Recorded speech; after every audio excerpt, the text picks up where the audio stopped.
Alex Valera. And Redmayne makes the save. It's a save that means the world to Australia. It's a save that means the World Cup for Australia. Joy unbridled for Graham Arnold and René Mullenstein for his players. They are going to the World Cup. It's on for Matthew Leckie.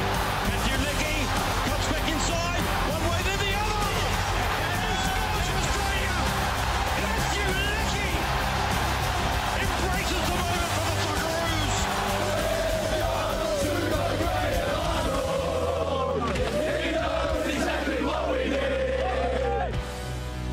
Yeah, two of the great moments in Australian sport, and so good to be joined by the man who helped deliver them, former Socceroos coach Graham Arnold. Welcome and congratulations on all you've achieved. The great news is... I like the way you say former. Yeah, I know. Had to. Straight away. Well, and given that now you're going to have a bit of time on your hands, maybe you could come in here instead of Robbie Slater to talk football with us, you know. Could you please? Actually, let's just call him. Yeah. For those who don't know, you were on air from a phone call just such as You that. had good timing. Yes. Less than a week since you made the announcement, and knowing how passionate you were about the job and the team, what's your... when did you know at the moment, and how are you feeling right now? Yeah, look, everyone thinks it was a difficult decision, but it was quite easy. And I always put the nation first, the team first, and myself last. And I just felt that probably ever since the loss in the Asian Cup, I haven't felt the same. And I'm always honest. And, you know, the stomach was telling me, the gut was telling me it was time to leave. And I'd done my best with this group of players. And so it was, at the end of the day, as I said, it was an easy decision. And how have you felt since then? I feel great. No, really. I have no regrets at all. As I said, for me, it's about the nation and the players qualifying for a World Cup. And, you know, they're 2 games into the 3rd phase. They've still got 8 games to go. And I felt probably if I did stay on that maybe things wouldn't go the way I wanted to. So when you doubt yourself, that's when you've got to get out. And, you know, and maybe the players were feeling that a bit. But, as I said, it was a decision for the right thing for the players and the team. Graham, will you coach in Australia again? Look, Candice, I think I'll have a bit of a break, but I'd like to go on a new journey. You know, I've done a lot for Australian football. I've been involved for 40 years and given everything that I've got and had, and but it'd be nice to go on a new journey. You're always positive in your approach to the way you sold where soccer was going here in Australia, especially this team. Qualifying for a World Cup, how brutal is it? It's difficult. You know, Asia has become so much stronger. They've invested so much money in all their teams.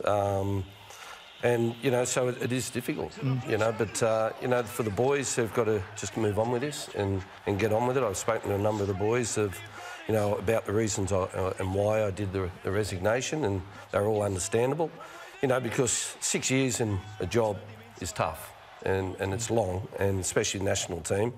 You know, and it's, as I said, it was just time to... Is the biggest challenge then the access to players? Is that what makes it even more difficult? Well, it makes it difficult for Australia, yes, on that side of it, and probably Japan and South Korea are the only 2 that are similar. Yep. With the players all overseas, playing overseas, and then obviously flying out to Australia on a Sunday night or Monday, and they arrive Tuesday morning, Tuesday night. I get 1 session and then play on Thursday. Yeah. What about... you rang around and asked coaches, didn't you, just before you made it, Wayne Bennett included. I was going to ask you about that. Yeah. And secondly, in the green room you said, I could see something in the players' eyes. Yeah. And could you explain both of those? Yeah, look, unless you're a coach, you don't understand how the coach feels. And, you know, the way I coach anyway is with passion and honesty. And, you know, I've got a great relationship with Wayne, and I always have. And, you know, I spoke to him straight after the Bahrain game because I've been feeling this way for not just 1 game. I've been feeling this way for, you know, a number of months. And he just asked me 3 questions. And he made it very simple. The first question was, when you wake up in the morning, are you excited to go to meetings and on the training pitch? I said, no. He said, when you look into the players' eyes, what do you see? And that's really crucial because you can see in the players' eyes if they're really switched on, if they're focused. And I said, no, I don't think they are. And the last thing he said to me was, if you had a lemon and you squeezed the lemon, is there any juice left in it? I said, no. He said, you've answered your own questions and all the best. Yeah. You are. And that type of, as I said, unless you've coached before, it's very hard to fathom and understand.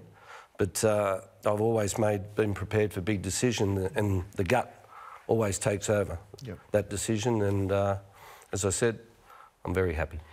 Tony Popovic will be taking over as the Socceroos coach. Quite surprising, in my opinion, how quickly they announced him being a coach. Do you know if anyone else was interviewed for the job? Were you surprised at how quickly that the turnaround was? I'm here to do the back page. I don't want to end up on the front page.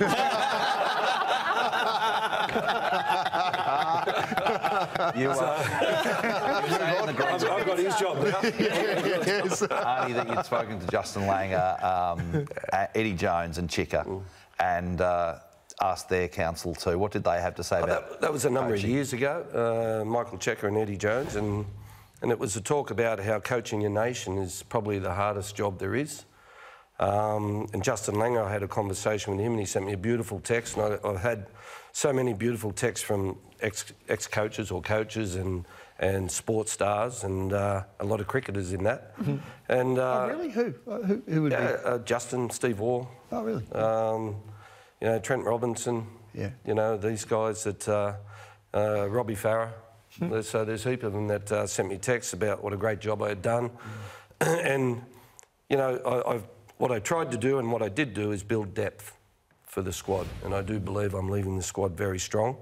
And I expect Tony to do a great job, and they'll qualify direct for the World Cup. We saw at the top as we introduced you those couple of great moments, the goal, Redmayne there, and you know, getting through to that 16. Is there a moment over all these years, over this journey, that you'll go, oh yeah, that was unreal? Yeah. Look, there's so many there, Tony. But that would have to be up there. Was that your best coaching move?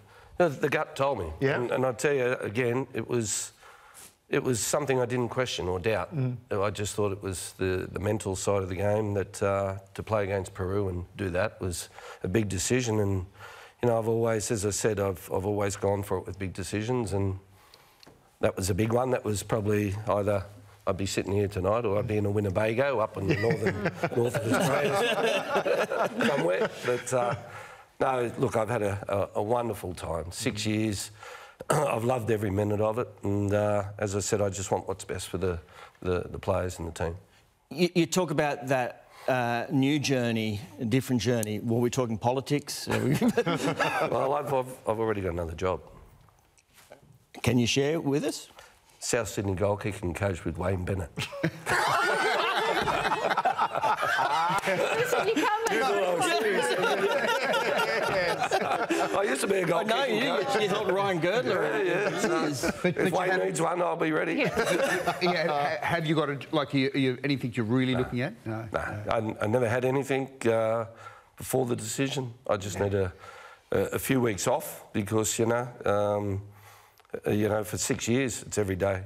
Gee, it was a funny moment, though, that time when it was, and Tony mentioned it when you rang in on the show when we put you on live. Did you know you're on live or...? No, if I didn't hear your voice and then I heard him sort of groan, I wouldn't have known. I was in Bangkok at the time, and I thought... But afterwards I said to him, you are an idiot. You can't be that. Both yourself and Ange Postecoglou resigned as Socceroos coach. Is there any coincidence in that? I think it's very similar, Candice. It's, you know, you just probably get worn out from the game here in Australia. And, you know, it's not easy. And, you know, I went to a World Cup coaches review, an Asian Cup coaches review, and, you know, Arsene Wenger was the TD at the time, and he said, put your hands up if you coach your own nation. Out of 26 coaches, 4 of us. Myself, Moriyasu, the Japanese coach, Didier Deschamps from France, and Gareth Southgate. And that shows you how hard it is to coach your own nation. Well, you've done a marvellous job coaching this great nation of ours. Thank you so much, and thank you for dropping in here. It's been brilliant.